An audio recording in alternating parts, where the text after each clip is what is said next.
Daming mga lumalabas na bulaklak mga katribya, oh. Yung pong ating kalamansi, sa bawat dulo meron tayong mga nakikitang mga matang hito. Ayan, no. Mula nung yan, no, mapitas po yung ating bunga, lalagyan po natin ng abono. Ito ngayon yung dami pong bulaklak. Ako, ito mga masarap pong alagaan mga ka-farmers. Yan. Yan po yung ating talagang kinagigiliwan ng ating pong mga magkakalamansi. Pag nakikita nila kanilang mga puno ay marami. Daming mga lumalabas na bulaklak mga katribya, oh. Yung pong ating kalamansi, sa bawat dulo meron tayong mga nakikitang mga matang hito. Ayan, no. Mula nung yan, no, mapitas po yung ating bunga, lalagyan po natin ng abono. Ito ngayon yung dami pong bulaklak. Ako, ito mga masarap pong alagaan mga ka-farmers. Yan. Yan po yung ating talagang kinagigiliwan ng ating pong mga magkakalamansi. Pag nakikita nila kanilang mga puno ay marami pong mga bulaklak. Diyan po lalo pong sinisipag. Bukod po doon sa marami pong bulaklak, marami rin po tayong mga bukong nakikita na mga buo naman. Ayan, kagaya niya, no. Meron tayo mga pang November, oh. Yan. Mga buo po yung mga ating mga pang November mga katribya. Yun naman po ng ating mga bagong labas ng bulaklak pang January naman na yan.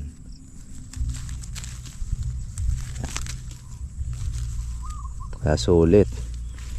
Ito po kasi ng ating kalamansi mga katribya, magulang na rin po yung dahon niya mula po noong hindi po natin siya napitas.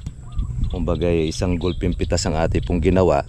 Kaya naman nung makuha na po yung kanya pong mga bunga, tsaka natin nilagyan po ng abono. Yan po yung ating kondisyon na ginawa po sa ating kalamansi. Halos isang linggo na rin po itong mula nung pagkasabog ng ating abono. Ayan, tsaka po siya ay naulanan. Ito na ngayon, kinakain na po ng ating kalamansi yung pong sinabog po sa kanya. Po, epekto rin po yan mga katribya po ng puti, tsaka po noong abono po ng ating inventor na si Marvin Soriano. Ayan, pati na rin po yung mga damo, tsaka po yung mga bunga na mga nalaglag at mga inilaglag po natin, sabay-sabay na po niyang pagkain. Kaya organic, no, sa mga kilikili, oh. Yan, kilikili. Meron po siyang mga bulaklak. Dami nito.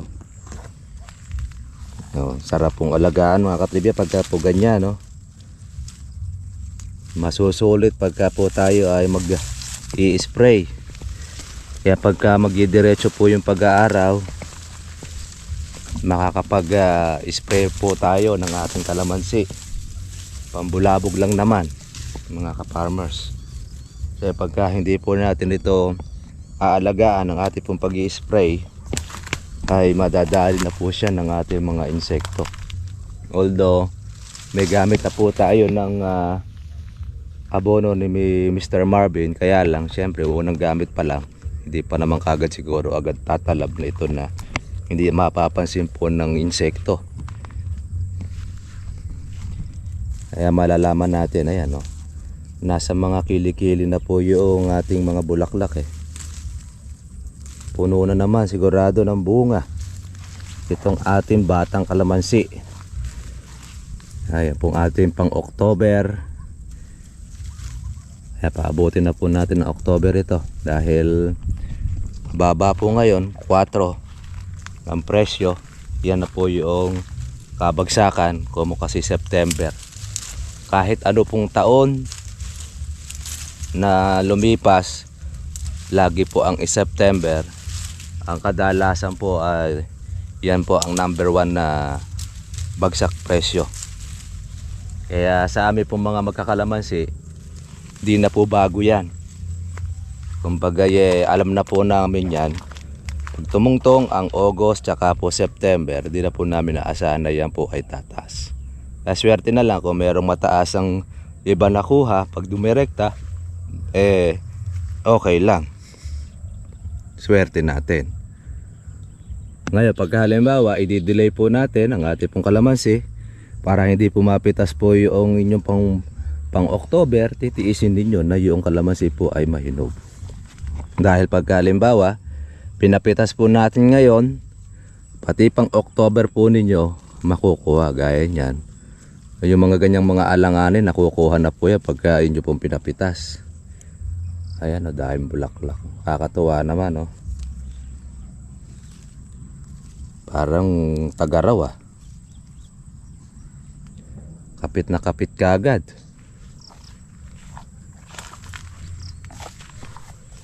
Nagalit. Galit na galit sa paglabas ng bulaklak ang ating kalamansi. Bawat dulo naman ay meron. Mga matang hito. Gusto po ninyo mga katribiyang mapansin po yung bulaklak ng inyong kalamansi. Pasyal po kayo ng mga bandang hapon. Yung mga hapon na kung saan po ay agaw, liwanag at dilim, doon nyo lang po mapapansin po yung bulaklak o kaya yung bago magliwayway. O sa umaga, nakikita po ninyo yung mga maliliit na bulaklak. Pero pagka medyo tanghali na kayo, hindi nyo po mapapansin po yan. Kaya tinaon po natin na pahapon na padilim para makita natin po yung bulaklak ng kalamansi. Ito na nga yun, no? Sa mga dulo at sa mga kilikili ay meron po tayong nakikitang flowers. Yan po ang ating pong aalagaan. Bunga na rin po yan ng ating abono. Mabilis pong kumain pala yung abono po ni Mr. Marvin. Kahit po pala hindi na po abutin po ng 15 days. Kumakain na siya, basta po nailagay mo at natunaw, agad-agad po niya ikakainin na. Kaya tama nga po rin sinabi niya, hindi mo na kailangang abutin ng 15 days. Mabilis ang kanyang pagkain.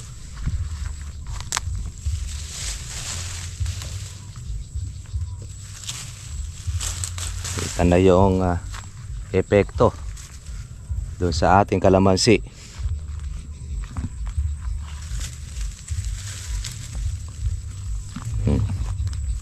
Dami pong mga maliliit oh. Dami rin pong mga buko. Yan oh, meron tayong pan-December oh. Yung gamais po na yan, pan-December yan mga katribya. Makukuha na po natin yan December. Yung gamunggo December din, malalaki na ito.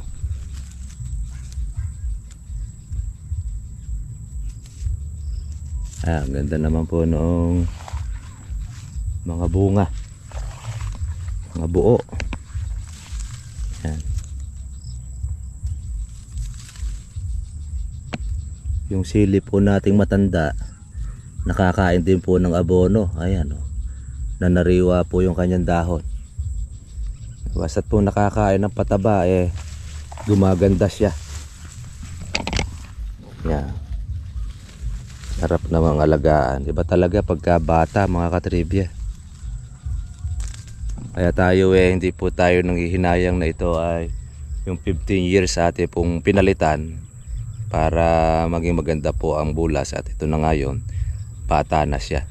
Mas marami tayo mapipitas pagka po ang kalamansi ay bata. Mas madali pong magpa-kondisyon kaysa doon sa matanda. Sa matanda pwede rin tayo magkondisyon, kaso nga lang syempre marami ka lang abonong mauubos compare natin doon sa bata. Sa bata kasi konti lang din yung abono na ating magagamit. Hindi kagaya po noong matanda, marami kang abono.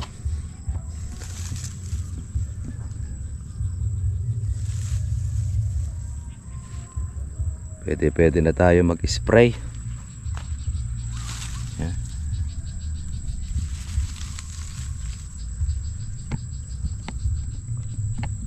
Yung mga damo, yari sila. Tapos ang maliligayang araw ng mga damo natin. Bay nung una, akala mo po natin na hindi mapapatay ito eh. Pero nung namatay siya, ayan, tuyo. Ito yung mga natira. Tatagpasin na lang po natin yan. At least konti po na lang ang ating trabaho. Yun po ang ating hawak mga katribya ay nasa 1,500. Natatrabaho naman po natin sila lahat. Kaya lang siyempre, minsan may pagkakataon pag meron tayong mga schedule, meron tayong mga tutorial, di rin po natin ito halos na maasikaso. Kaya minsan mayroong pagkakataon makikita ninyo, ito gaya nito medyo magubat siya, pero ini-spray natin. Kaya lang, talagang masukal. Kaya akala nga na iba, nasa abroad ako. Di nila alam. Pag ate tayo po nag-aalaga ng kalamansi, sabi naman po ay naglilingkod din tayo sa ating mga kababayan natin na nagsisipag tanong. Minsan ay pagka nagpapabisita sa kanila pong farm, ating pinupuntahan. Siyempre yung isang araw na yun pong pupuntahan yung isang tao, patay na yun, halos isang araw na yun, wala na tayong magiging gawa. Kaya minsan yung ating pong kalamansi nakikita ninyo, minsan na talagang naaabutan po ng baging o binabalutan.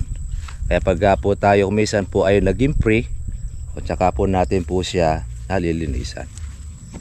At tsaka pag halimbawa nag-uulan, hindi po tayo makapaglinis dahil magkakasakit tayo. Meron niya po pagkakataon kagaya niyan, nadali rin po tayo ng isang ulan kaya natrangkaso po tayo.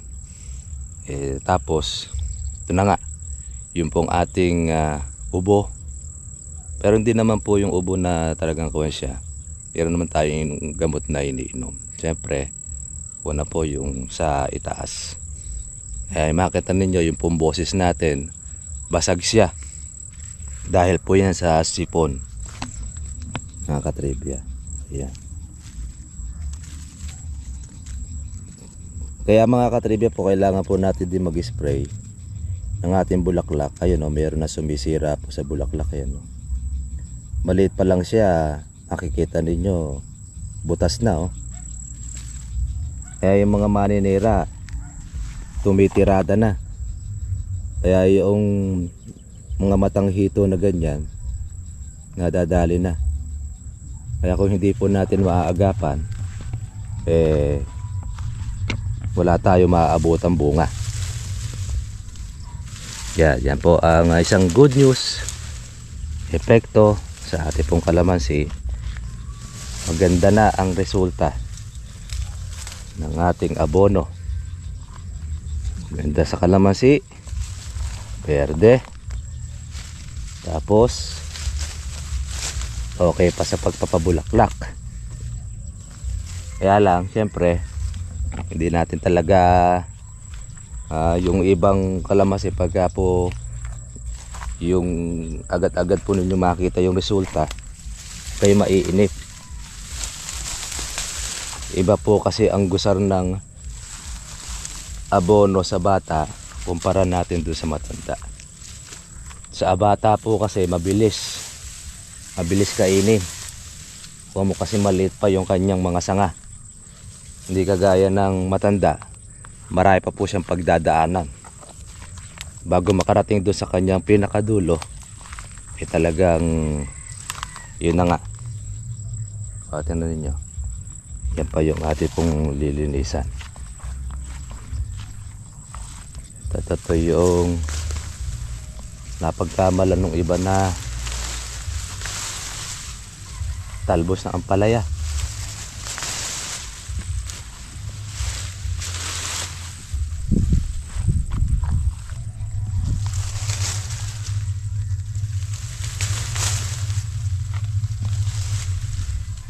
Tanggal na natin ang ating mahiwagang baging.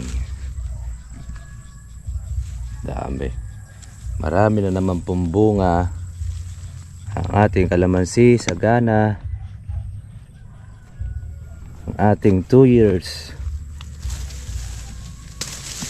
Shoutout po natin si Marlon Tuason, pati na rin po yung kanyang asawa si Cecil Tuason. Continuous yung kanyang panunood, taga Kabiling Tarlac. Siyempre doon sa ating best friend si Manny Tudla, dinadalaw natin po na na-stroke.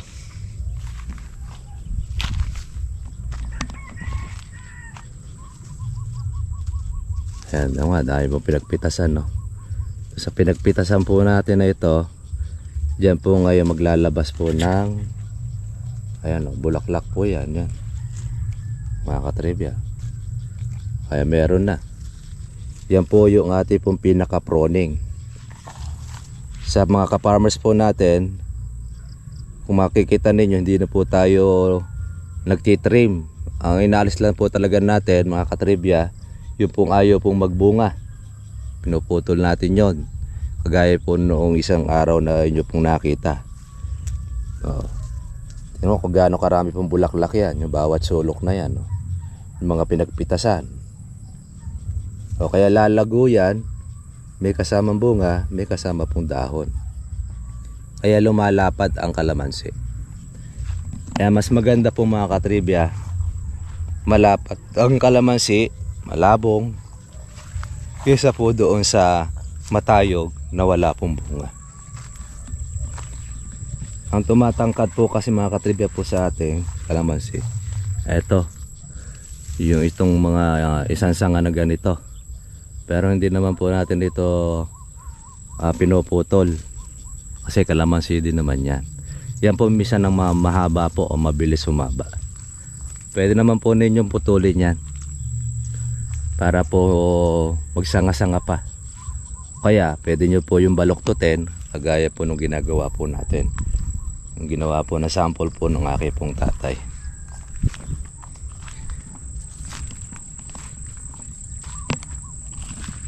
Ito, magulang na po yung kanyang dahon. Matapos na makuha po yung bunga, yan, yan, dahil pong bulaklak. Lilinisan lang natin, diba? Tiyaga-tiyaga lang. Yan, marami tayong lalabas po na bulaklak. Alaga, tamang alaga, tamang abono, maganda. Kaya meron pong katribya tayong nagsabi, para bagang ang sarap po mag-farming nung mapanood niya po si Mr. Marvin, yung inventor. Kasi nga naman, bumabalik nga naman sa lakas po yung lupa.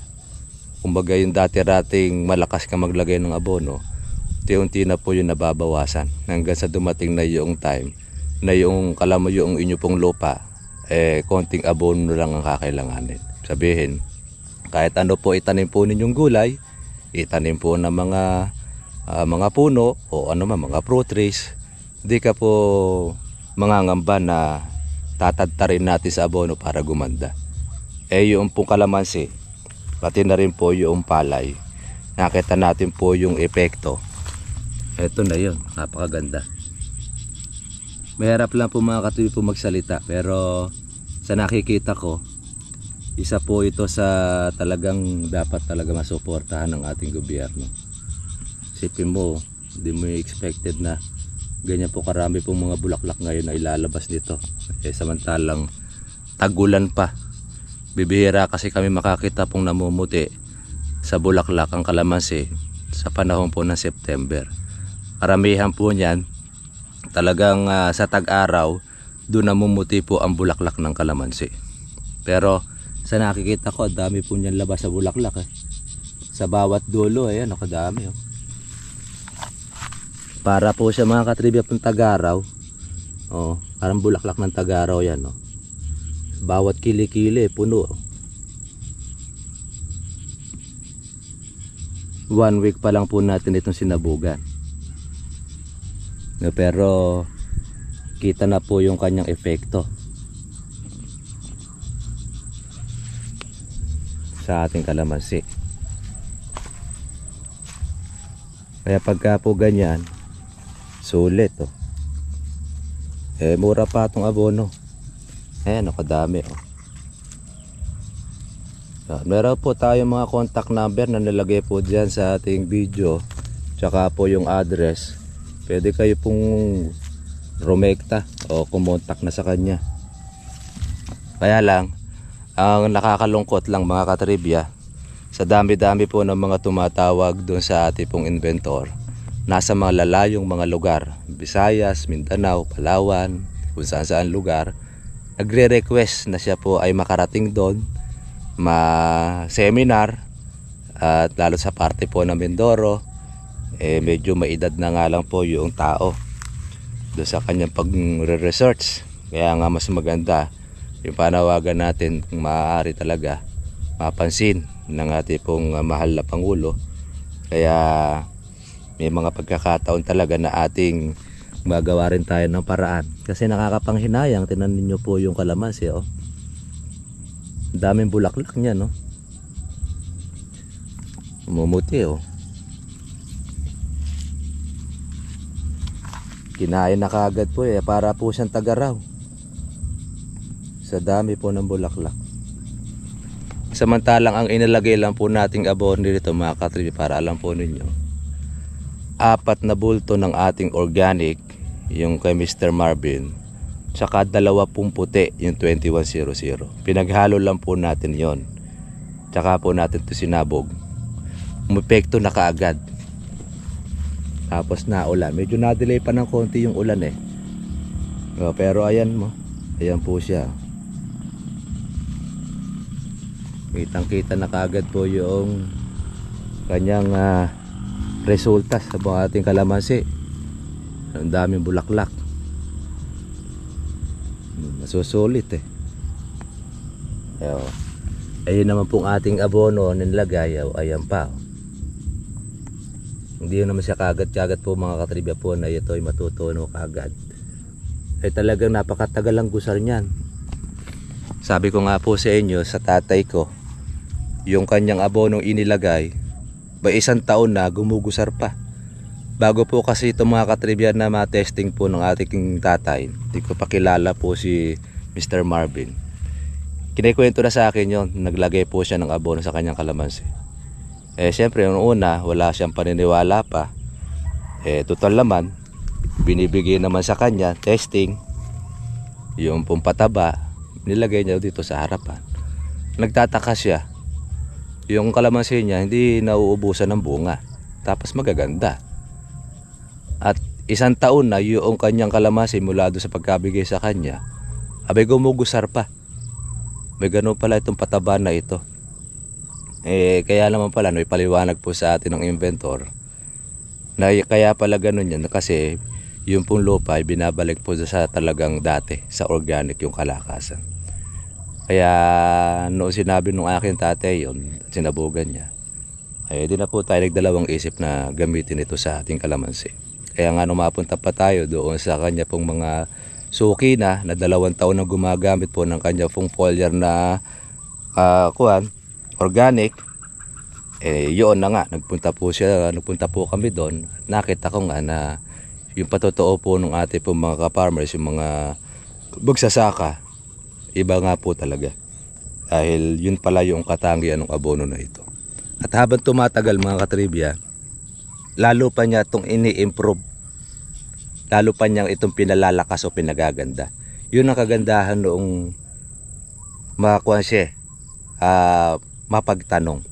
Tama nga yung sabi, daig ng mapagtanong ang marunong. Pag marunong ka kasi, hanggang doon na lang. Hindi ka na magtatanong, marunong na Pero pagka mapagtanong ka, ang napagtanungan mo yung mga marurunong, pag pinagsama mo yun, yung lahat ng mga marurunong na yun, mas mahihigitan mo po sila. Ganun yung ginawa po ni Mr. Marvin.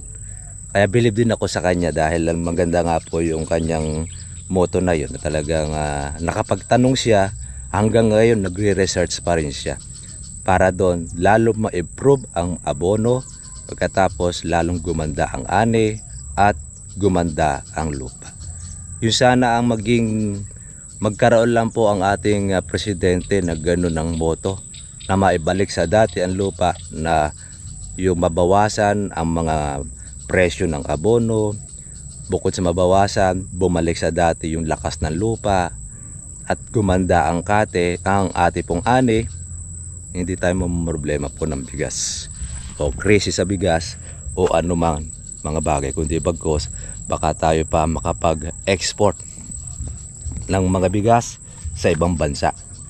Kaya lang nagagawa po ng mga katribya na tayo po yung dinadala ng bigas dahil nagkakaroon po tayo ng kulang sa ani. Pag mabukod talaga doon sa ating mga kawan natin, mga kalamidad, talaga pong nandyan na yan, nadadagdagan pa ng matataas na presyo po ng mga abono. Kaya nakakapanghinayang kung halimbawa si Mr. Marvin ay hindi po mapapansin. Bagay, tatangkilikin siya ng ating po mga ka-farmers. Kaya lang dito lang po sa parte po ng Luzon. Kung tsatsagain ninyo, kung dito kayo sa Luzon at kaya nyo pong biyahe, bumili lang kayo ng marami para po masulit po ang inyong pagpunta. Ngayon sa parte po ng Visayas saka sa Mindanao, medyo patatagalan pa yung pong pagpunta dyan.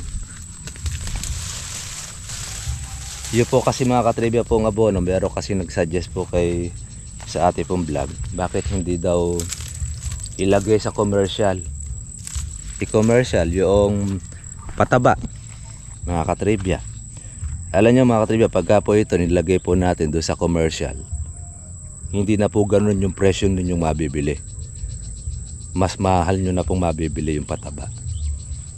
Kaya mas maganda nga yung talagang kayo ay makamura, makamenos, para halong mas marami kayong malagyan po ng abono, mas gaganda ang inyo pong ani. Dahil gusto rin po ng ating kasama, si Sir Marvin, marami rin pong mga farmers na matulungan. Malay natin, ito po yung hinihintay nating matagal para hindi po tayo napagsasamantalahan ng mga negosyante ng abono. Yan. Nakamakulimlim na pong muli. Baka mamaya ibubuhos na naman ito mga katribya. Talaman po nakarami na po tayo ng ating pag-aalis po ng ating baging. At nakita na po natin yung resulta ng ating pong abono. Maraming maganda ang magiging pakinabang, sulit yung ating pagkalagay. Hindi po tayo lagay ng abono. Actually, ito pong abono na ito mga katribya, pagkalagay na po niya, kahit hindi nyo na po halos sundan ng abono, pwede gumugusar pa rin siya. Ang pwede mo na lang siyang gawin, spray nyo siya ng foliar kung kayo po yung makamenos. Parang doon sa palay, sabi nga po ng ating katribya, yung pong gumagamit na po na sukinan niya, minsan hindi na nagtatop dress, dire-diretso na, isang lagayan lang hanggang tuloy-tuloy na. Kasi sukinan niya, tsaka marami ng pataba na yung kanyang lupa, kaya konting abono na lang yung kanyang pinapalo up. Kaya mga katribya, hanggang dito lang po ang ating pong vlog, at God bless po sa inyo pong lahat. Gaya ng dati, ako po si Kuya Berhel Bunag, at lagi nang tatandaan, karunungan ng alaman, may katumbas sa kaimana. Thank you for watching. God bless all. Bye bye. Pasensya na po kayo. Yung pong boses po natin ay garalgal. God bless po.